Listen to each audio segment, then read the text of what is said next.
अच्छा, इसकी आपके सवाल के दो हिस्से हैं। जी। एक है हुकूमत और एक है पाकिस्तान तहरीक इंसाफ। तो हुकूमत ज़ाहिर बशरी है इस लड़ाई की, इस्टेब्लिशमेंट के साथ जो पाकिस्तान तहरीक इंसाफ की लड़ाई है।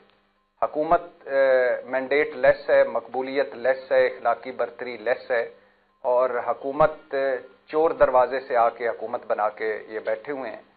तो हुकूमत तो चाहेगी कि इमरान खान अगले 5 साल के लिए जेल में रहें, और हुकूमत तो चाहेगी कि पाकिस्तान तहरीक इंसाफ पर पाबंदी लगे। और जिस तरह के फरमुदात शहबाज शरीफ साहब लाइव काबीना के इजलास में कह चुके हैं कि ये फितने हैं, दहशतगर्द हैं, तखरीबकार हैं, और जिस तरह के यानी ये प्रधानमंत्री के फरमुदात थे। मुख्यमंत्री मरियम नवाज साहबा जिस तरह कह चुकी हैं कि ये सियासी गंद हैं, हमने इसकी सफाई करनी है, वो भी आपके सामने है।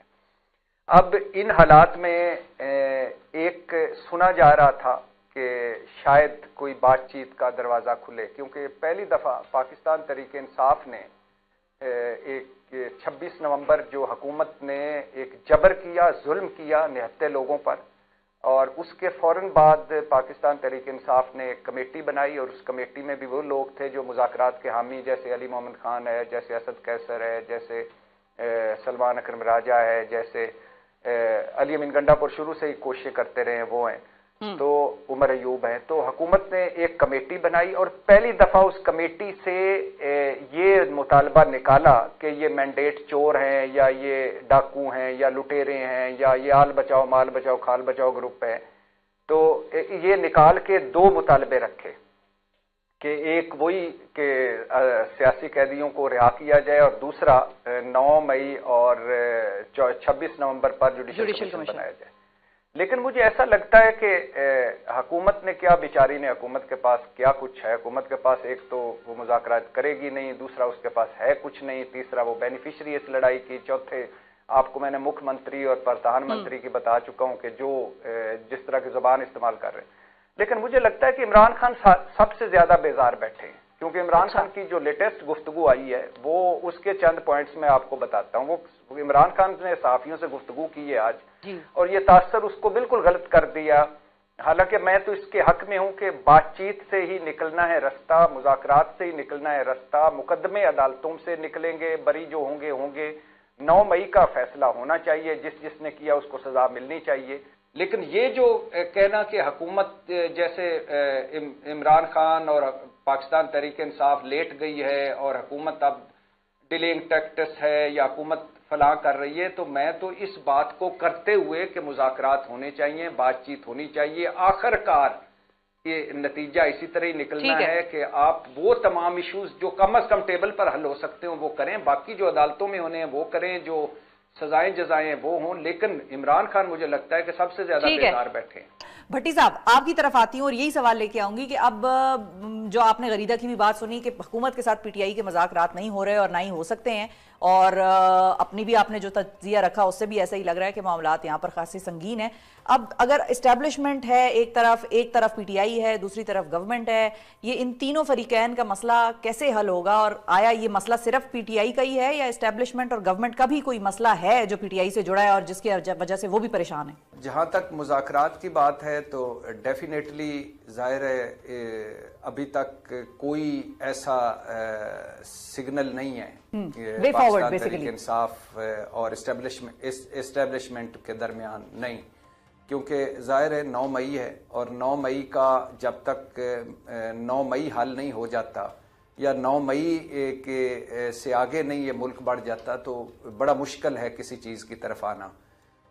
और 9 मई का अदालतों ने हल करना है जाहिर है, और इसमें जब ये सज़ाएं मिल जाएंगी, चीज़ें आगे बढ़ जाएंगी, तो फिर इसके बाद आगे चीज़ें बढ़ेंगी। तो अभी तक तो कोई ऐसा नहीं है। आपको पता है कि हुकूमत बेनिफिशरी है इस लड़ाई की, वो कभी नहीं चाहेगी। पाकिस्तान तहरीक इंसाफ के पास इस वक्त क्या है, और वो आपको पता है कि वो इस वक्त विक्टिम है बहुत सारी चीज़ों पे। 9 मई को अगर साइड पे रखें, 9 मई तो जाहिर है अब अदालतों में मुकदमे चलने शुरू हो गए हैं, जिन्होंने किया उनको सजाएं मिलेंगी। इसके अलावा जो बहुत सारी चीज़ें हैं, जाहिर पाकिस्तान तहरीक इंसाफ अगर वापस आती है, सियासी स्पेस उसको मिलती है बाकायदा, तो वो भी इस हुकूमत के लिए फ़ायदा मंद नहीं है। इमरान खान बाहर निकलते हैं, वो इस हुकूमत के लिए मौत है। तो जाहिर एक अजीब से डेड लॉक सी सिचुएशन है और लीडरलेस है ये मुल्क। यानी जो इक़्तिदार में है उनका कोई वो नहीं है, कोई वो है ही नहीं, उनकी रेट ही नहीं है। और जो अपोजिशन में है, जिनका मैंडेट है, वो अपने मुश्किलात में पड़े हुए हैं। तो जाहिर है इस वक्त एक अजीब सी सिचुएशन है, अजीब सा डेड लॉक, इससे निकलता हुआ अभी कोई मुस्तकबिल करीब में चीज़ें नज़र नहीं आ रही। जी गरीदा, इस्टेब्लिशमेंट की अगर हम बात करें कि अब पीटीआई और गवर्नमेंट के मज़ाकरात का तो हमने अच्छा खासा एक डायसेक्शन कर लिया आप दोनों ने।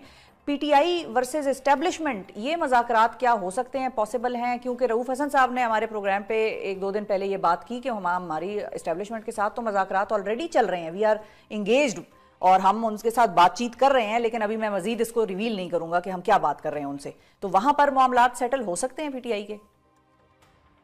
देखिए, एंगेजमेंट तो चलती रहती है क्योंकि खैबर पख्तूनख्वा में हुकूमत है और KP is a very sensitive area और बॉर्डर लगता है अफगानिस्तान से। अफगानिस्तान की सिचुएशन को लेके बड़ी प्रिकेरियस एंड फ्रेजाइल सिचुएशन है पाकिस्तान में। खैबर पख्तूनख्वा में कोई दिन ऐसा नहीं चाहता कि हमारे जवान, सिक्योरिटी फोर्सेस के जवान वहाँ पे शहादतें ना दे रहे हों। और इंतहाई तशवीशनाक, इंतहाई अफसोसनाक अमर है कि पहले तो या तो दिनों के हिसाब से आता था, अब तो घंटों की खबरें आती हैं। किसी शहादत की खबर सुबह के वक्त आ रही है, किसी की दोपहर में आ रही है, किसी की शाम में आ रही है। तो ये इतनी ज्यादा शहादतें, अल्लाह इन तमाम शहीदों के दर्जात बुलंद करे। लेकिन वो माँ, वो माओ के बेटे हैं, वो बच्चों के वालिद भी हैं, वो बहनों के भाई भी हैं। तो ठीक है, हमारी सिक्योरिटी फोर्सेस के जवान शहादतों के लिए हर वक्त तैयार होते हैं, लेकिन हमें इन जवानों की जिंदगियों की जरूरत है, इस मिट्टी को जरूरत। तो बहरहाल कहने का मकसद ये है कि ये एंगेजमेंट तो चलती रहती है। फिर आप देखते हैं कि जो प्रोविंशियल कमेटीज बनी हुई हैं, नेशनल सिक्योरिटी एक्शन की, प्लान की, जो फेडरल लेवल पे बनी हुई है, फिर सीसीआई का इजलास, अभी जो लास्ट इजलास भी हुआ था विफाक में, उसमें सही है। तो आपका मानना ये है कि ये एंगेजमेंट चलती रहती है हल्की फुल्की, इसमें कोई बहुत ज्यादा चीज इससे निकलेगी नहीं? ये चलती रहती है। तो फिर अब ये हल कैसे होगा, ये भी बता दें गरीदा कि ये अब जो हल है वो रास्ता कहाँ से निकलेगा? क्या पीटीआई, अब आपने कहा गवर्नमेंट के साथ भी नहीं बैठ सकती और ना मज़ाकरात उनके साथ होंगे, ना हो रहे हैं, ना ही एस्टेब्लिशमेंट के साथ उस तरह का मामला हमें नजर आ रहा है पिछले कुछ अरसे से। तो फिर अब ये एक डेडलॉक खत्म कैसे होगा, इस क्राइसिस से निकलेगा कैसे ये मुल्क? That is the barrier and that is kind of a deal breaker। देखिए, 9 मई एक बहुत बड़ा पिवटल पॉइंट है, एक फोकल पॉइंट है रियासत का। एंड रियासत से मुराद के आपकी फौज का सारा बयानिया इस वक्त 9 मई के गिर्द घूमता है और 9 मई की पिलर पर खड़ा हुआ है। डीजी ISPR बहुत वाज़ेह अंदाज में इस पे बात कर चुके हैं कि 9 मई की या तो माफी मांगनी पड़ेगी और सिद्ध के दिल से मांगनी पड़ेगी, अनकंडीशनल मांगनी पड़ेगी, फिर आगे बढ़ने का सोचा जा सकता है। लेकिन आगे अगर बढ़ा भी जाएगा तो वो आप सियासी जमातें आपस में मुज़ाकरात करेंगी। तो जब तक 9 मई का कजिया हल नहीं हो जाता, चाहे sorry can you edit this, I am sorry. अच्छा, आज हमारे प्रोग्राम में भी, चलो भाई कोई नहीं, आप इसको मिलवाएं हमसे, बातचीत कराएं, इसकी नाम क्या है ये बताएं। ओके, सो दिस इज कोई नहीं चलता है, सब चलता है।